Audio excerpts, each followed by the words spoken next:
Morning.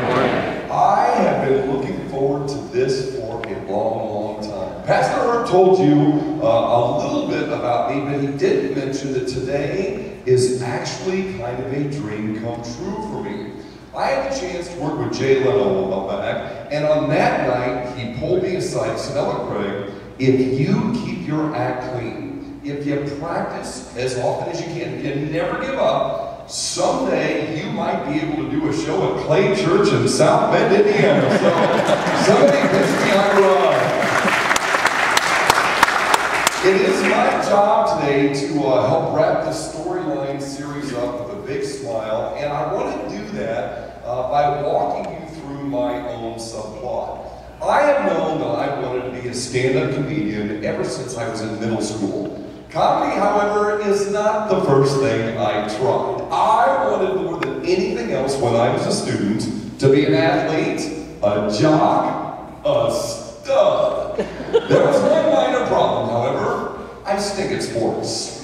I stink at all sports, and I wrote a song about that chapter in my life that perhaps some of you can relate to this morning, and I'd like to begin my program with it.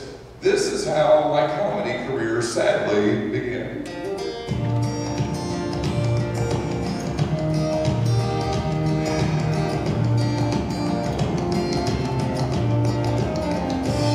When I was young, I had a dream to star on the basketball team and win the game with my final shots.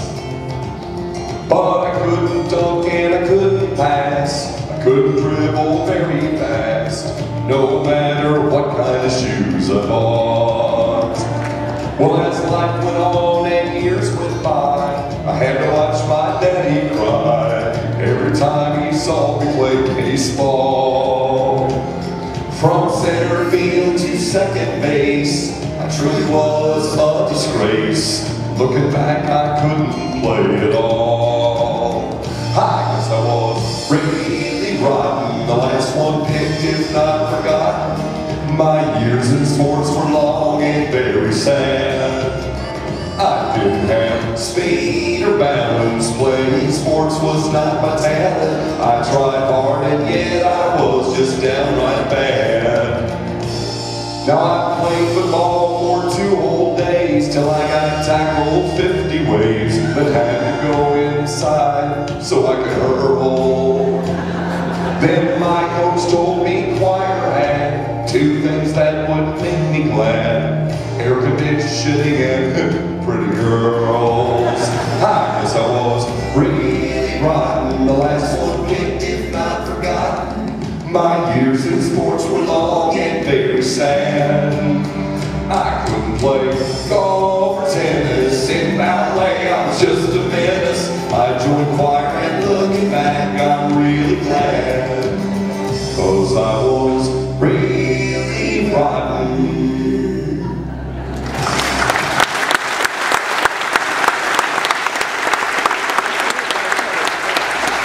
Thank you. Well, by the time I got to the spring of my 8th grade year, I didn't think I was ever going to be good at anything. But my life changed one very normal day when I came into school and my favorite teachers came up and she said, "Craig, have you seen the bulletin board?" "No." She said, "We're going to have a talent show and I want you to try out." I said, "Are you crazy?" She said, "No, come on, Craig. You're gifted and talented, and I want you to use your gifts and talents on stage." Well, she knew that I'd been working on some celebrity impressions. I thought, okay, there is no way in this world that I'm going to get up on that stage and sing as myself. But perhaps if I got up and sang like someone else, it might not be so frightening. So I auditioned, I made the show, and I want to perform for you the very first voice I ever did in public. Now, a lot of people think that this guy died 36 years ago this very week. Others, however, still simply regard him as the woman who started it all. Would you please welcome? Live from the grave, the one they still call the king, Mr. Elvis Presley. Here we go.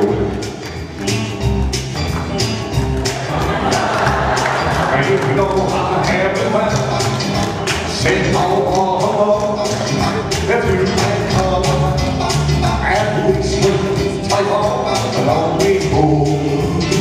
to this whole fool. I don't want no other love, but maybe it's just you. I'm thinking of, I'm coming at you, Polly. Take my hand, take my red scar to your heart. For my life, that's the whole policy. I'm getting too late. For my life, I can't do it. I'm always in love. Oh yeah,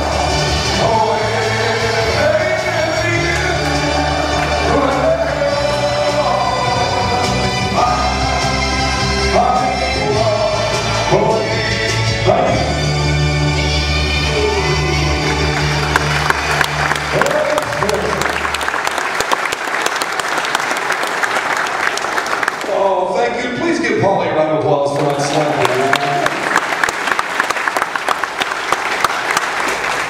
It is hilarious the different responses that I get to that routine. I do a lot of shows in schools, and when I sing that to a middle school or a high school girl, it is clearly the most repulsive moment of their life. So thank you for smiling. I appreciate that. Well, applause. For the first time in my life, that night, I got a round of applause. And it felt great. And that is the night that I finally discovered my talent. It's making people laugh. Well, this teacher was brilliant. I came to school the next day. She was waiting for me in her classroom with this huge smile on her face. I walked in, she said, "Hey, good show last night." I said, "Thanks." She said, "The applause felt pretty good, didn't it?" I said, "Yeah, it did." She said, "Craig, you'd like to do this for a job someday, wouldn't you?" "Yeah, I would." She said, "Great, now we're going to go to work." "Huh?" She said, "If this is your dream, you can get there from here if you work really hard and you make some really good choices." She then did for me a life-changing favor that I had no idea she was working on. Without me knowing it, she went down to our school's office and lobbied to get me put into the Gifted and Talented program. Now, I didn't find out till years later that apparently the Gifted and Talented program in my old school really wasn't designed with stand-up comedy in mind. But she said, "I want him 1 hour every day for the rest of the school year." And oddly enough, none of my other teachers fought her for this privilege. "You want 6 hours? You can have them." She said, "No, 1 is fine." She came back and said, "All right, Craig, you're in. Now, here's the deal. You're going to research, you're going to write, you're going to rewrite, and you're going to rehearse your own stand-up comedy show. Your final exam is going to be the last week of school. You're going to do a 45-minute assembly for the entire student body." Well, for the first time in my life, I couldn't wait to get into that school building. And she was, I appreciate many things about her, and one of them was she had very high standards for me. And she wasn't afraid to level with me when some of my material wasn't very good. Remember one day she came in, she said, "Craig, sit down, I need to talk to you." "Okay."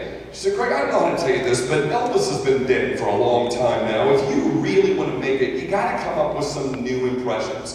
So she challenged me to start doing every new voice that I could. And I'm going to do another one for you now from that very first show. When I was growing up and about this tall, this guy was a major celebrity in my life. And I hope you remember him and like him as well as I do.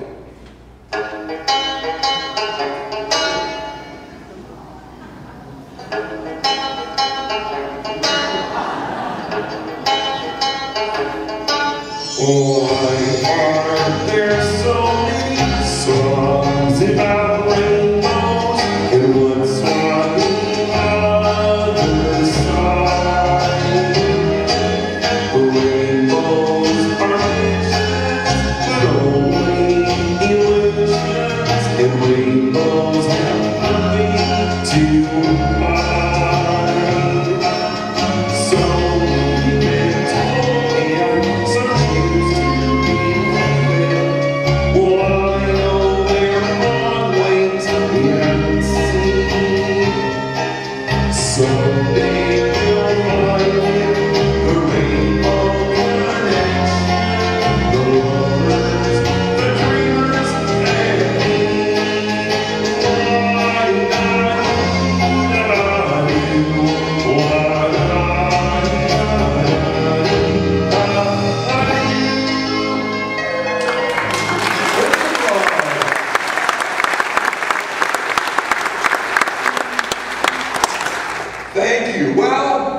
That was a long time ago. And now my subplot has thickened. I'm a lot older than I used to be. I am married now to my favorite person in this whole world. Her name is Heidi. Heidi and I have been married for 22 years now, and she is a very talented second grade school teacher at Elm Road Elementary in the Penn system. And Heidi and I are, as Pastor Herb told you, the proud parents of 3 daughters, Katie, Carrie, and Emma. And, why yes, thanks for asking, I do have a photo. They will be here during the second service, but right now, on your right is Heidi. Over here, Katie will be a junior this year at Penn High School. She's over in FaithWorks helping out this morning. On your left is Carrie. Carrie will be in the 8th grade. And batting cleanup is Emma. Emma is going to be in the 6th grade, and I love being the father of these 3 daughters. However, being the father of 3 daughters has aged me tremendously. And recently, I was attempting to deal with the aging process and decided for therapeutic reasons to write this next song. This is how it feels to be me at this point in my life.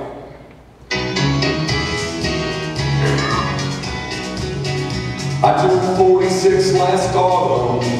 In my hair I found more gray. And while I love my wife and children, sometimes I do miss the old days. You see, I'm just not into Facebook, and Twitter makes me yawn, and I can't see the one without my bifocals on. And my kids would rather text me than call me when I'm gone. I'm an old yuppie and I don't know what to do. Should I get my body pierced? Do I need a new tattoo? I'm an old yuppie and I'm feeling kind of sad, because when I at my age I remind me of my dad. My bald spot's getting bigger with the dawning of each day. Option 1 is shave it all off.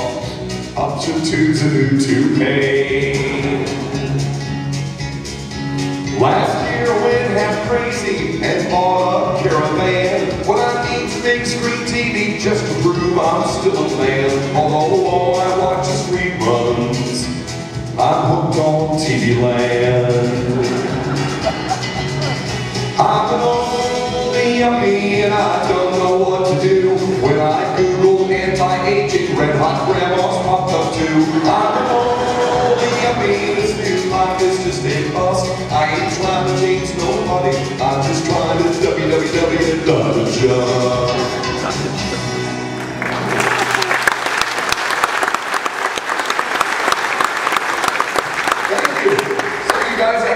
On that song. That was nice. Thank you very much. Well, the girls are the ones that actually inspired the title of the program I normally do in churches, called I Have Seen Delight. Because as the girls have grown up, they have reintroduced me to things that God has put in my life every single day that somehow along the way I got too busy to notice. But thanks to my girls, I have rediscovered snowmen, I have rediscovered butterflies, rainbows. There was a delightful book that came out a while back called Children's Letters to God. And these were actual letters that children had written to God. And my favorite one was written by a 9-year-old boy named Eugene. He said, "Dear God, I never really thought that orange and purple went together until I saw your sunset Tuesday night. That was cool." Well, that is a delightful way that children look at our world, just like the delightful children we just saw in the video a few minutes ago.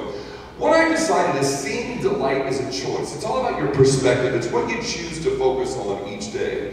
When I was trying to figure out how to make that point to adults, I was actually in Michigan between shows, and I heard this next song on the radio.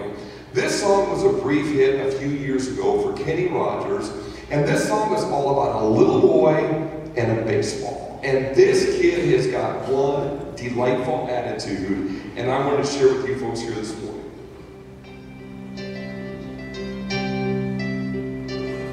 A little boy in a baseball hat stands in the field with his ball and bat.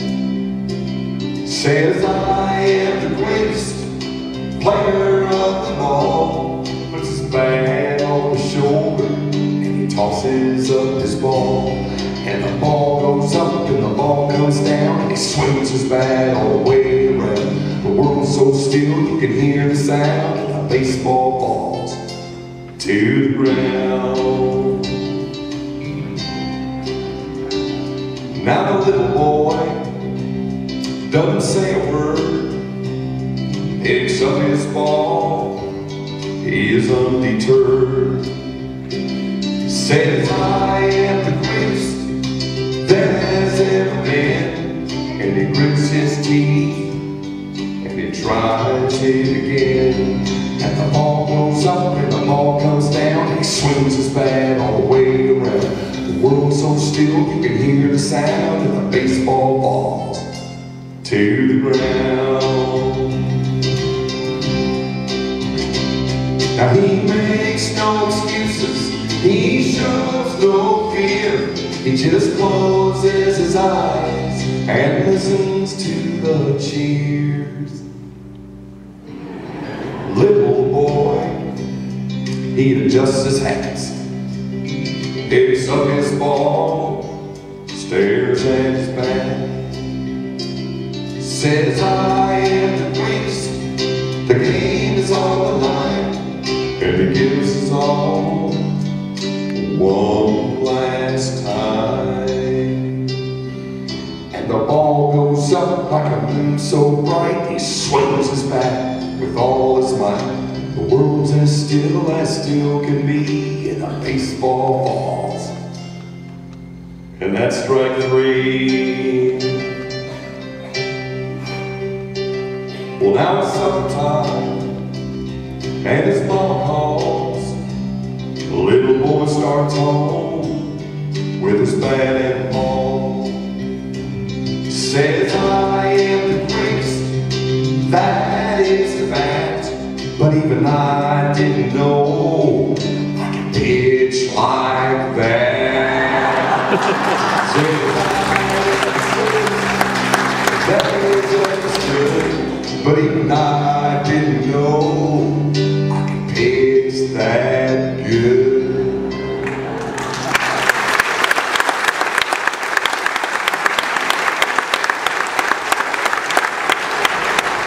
Thank you. I have thoroughly enjoyed this storyline series. In fact, in the 3 years that I've been coming here, I think this is my all-time favorite series that they've done. And I have really appreciated the way Pastor Herb has broken down the elements of really great storylines. And he's talked about life is difficult, and that is true. And there are some days when it's a lot harder to see delight than there are other days. But he's also talked about how conflict reminds us that we're alive. And I've had I thought about that line and thought of all the audiences that have made me feel very much alive over the years and the conflict that I've enjoyed with them.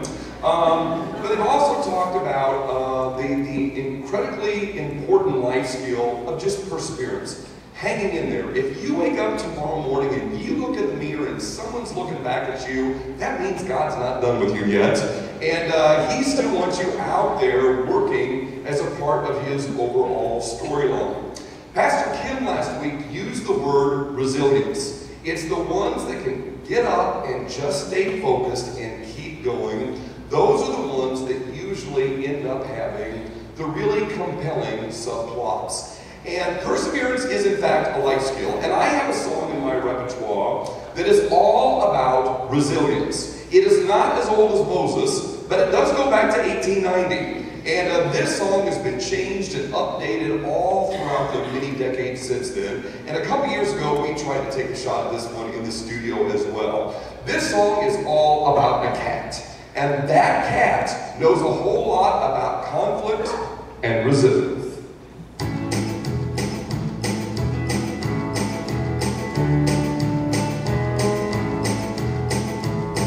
Now, old Mr. Johnson had troubles on his own. He had an old yellow cat that wouldn't leave home. He tried everything he knew to make the cat stay away. Even took him up to Canada and told him there to stay. But the cat came back the very next day. I thought he was a goner, but the kitty came back because he wouldn't stay away. So he gave a boy $1 just to set the cat afloat. And he sent him up the river with a sack and a boat. Now the fishing was fine till the news got around that the boy was missing and the boat went down. But the cat came back the very next day. I thought he was a goner, but the kitty came back cause he wouldn't stay away. So the farmer on the corner said he'd shoot him on sight. And he loaded up his gun full of rocks and dynamite. Well, that blast was heard all over town. Little pieces of the man were all that they found. But the cat came back the very next day. I thought he was a goner, but the kitty came back cause he wouldn't stay away. So we took him to the shop where the meat was ground. And he tossed him in the hopper when the butcher wasn't round. Well, that cat disappeared with a horrible shriek, and the tannins meat tasted furry for a week. But the cat came back the very next day. I thought he was a goner, but the kitty came back cause he wouldn't stay away. So we took him down to Houston and hid him in a place. And they shot him in a rocket going into outer space. He finally thought the cat was out of human reach. Next day he got a call from Miami Beach that the cat came back the very next day. I thought he was a goner, but the kitty came back cause he wouldn't stay away.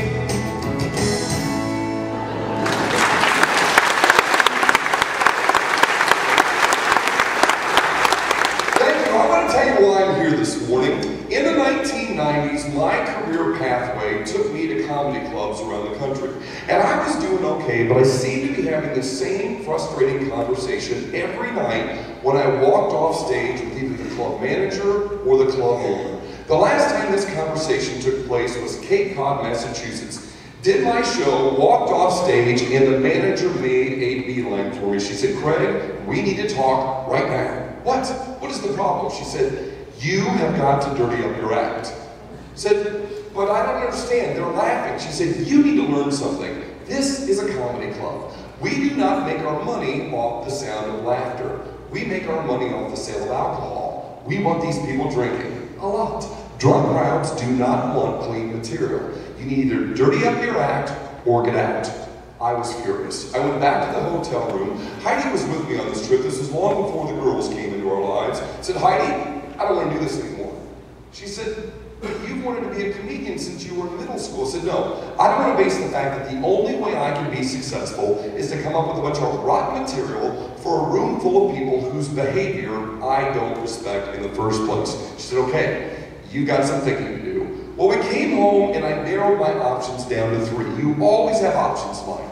Option number 1 was, I can dirty up my act. I know all those words, I know all those body parts, but that wasn't the kind of material that my heroes had done when I was growing up. Option number 2 was, I could quit.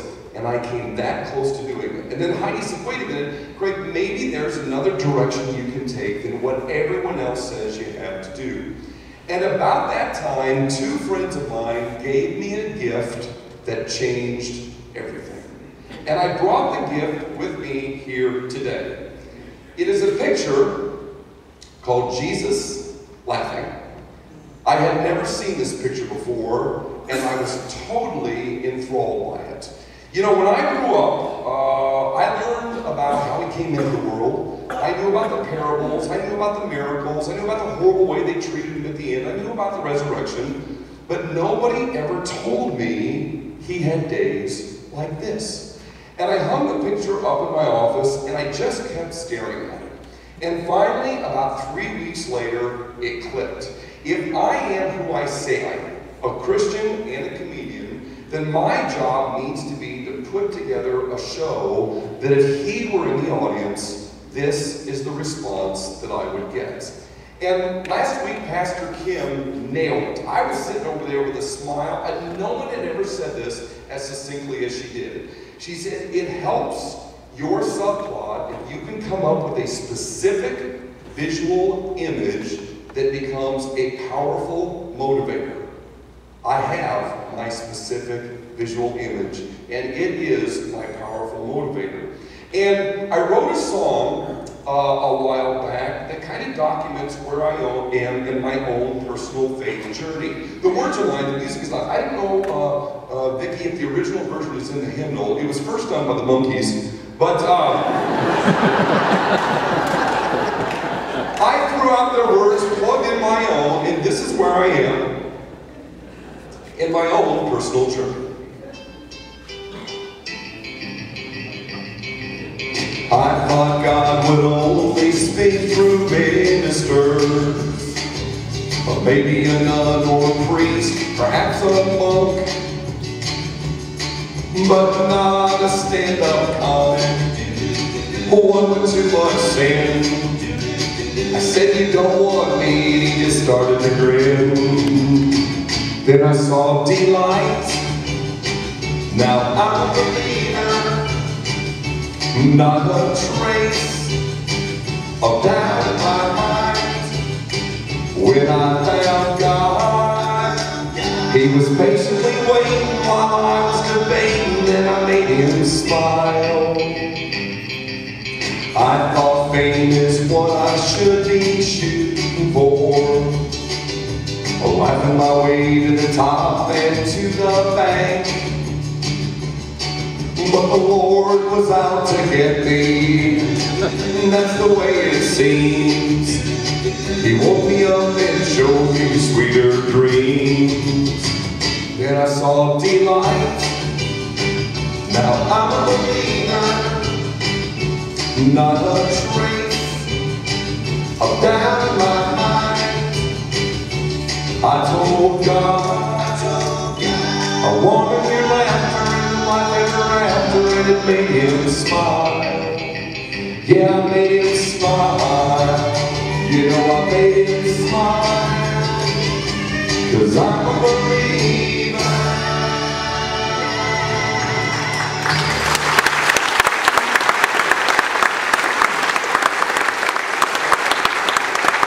Thank you. One of the highlights of my career was I got to meet my all-time favorite comedian shortly before he passed away. Now, some of you in this audience will remember this gentleman. He was a superstar in America for more than 60 years. Does anyone here recall a gentleman by the name of Mr. Red Skelton?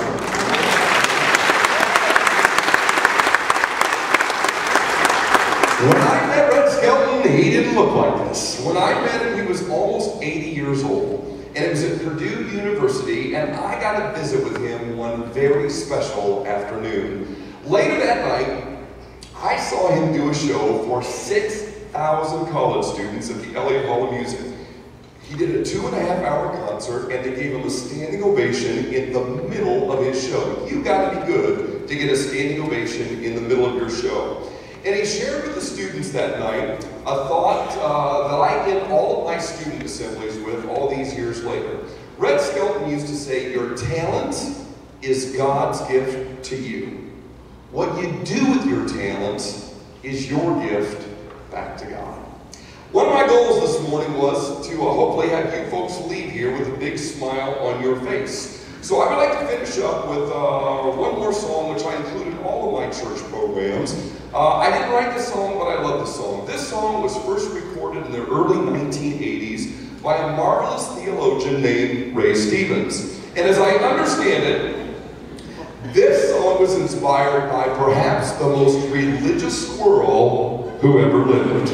Let's go to church.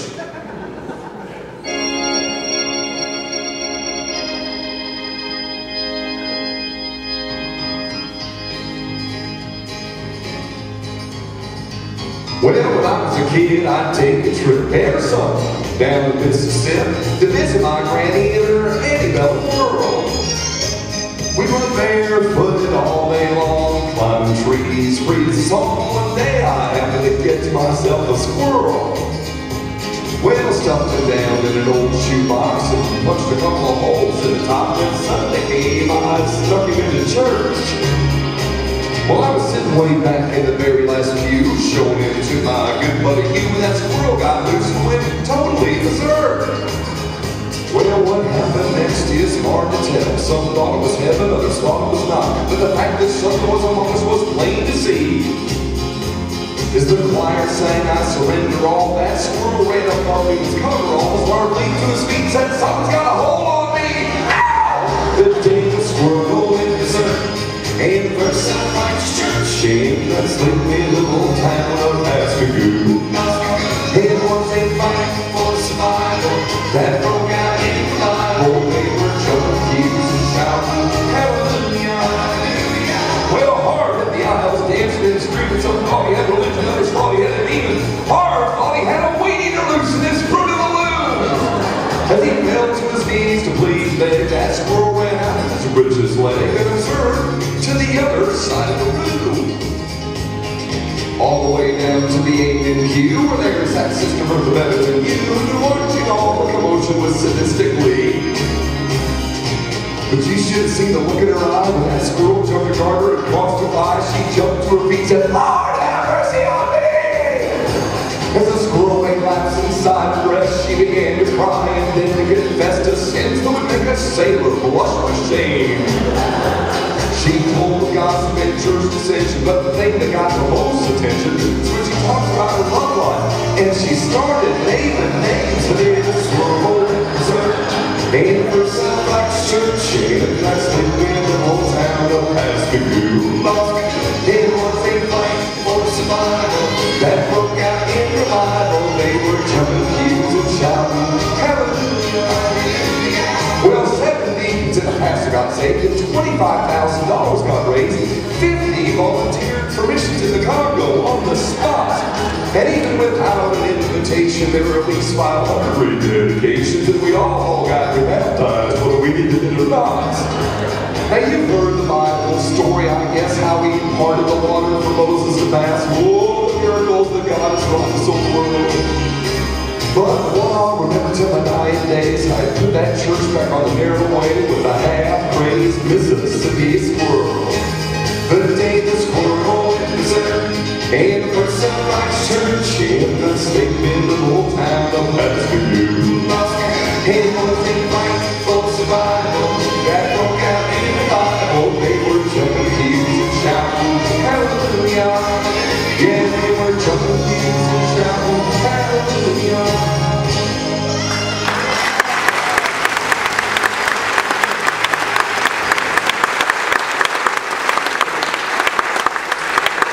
Thank you.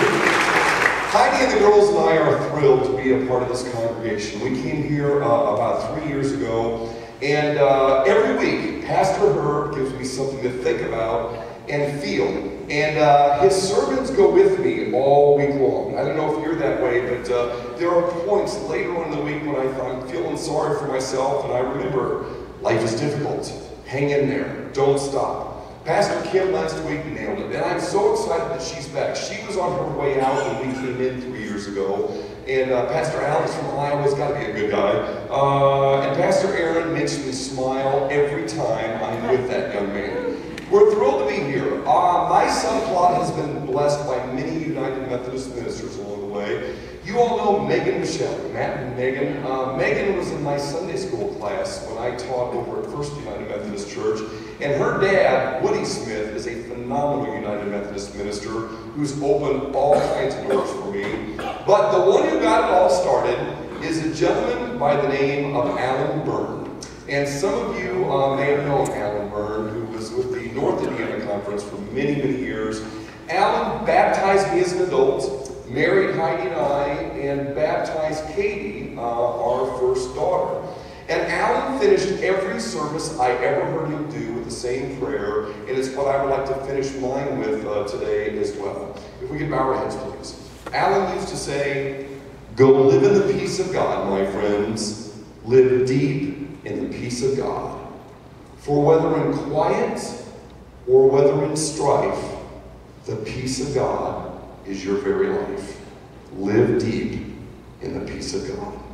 And all God's children said, Amen.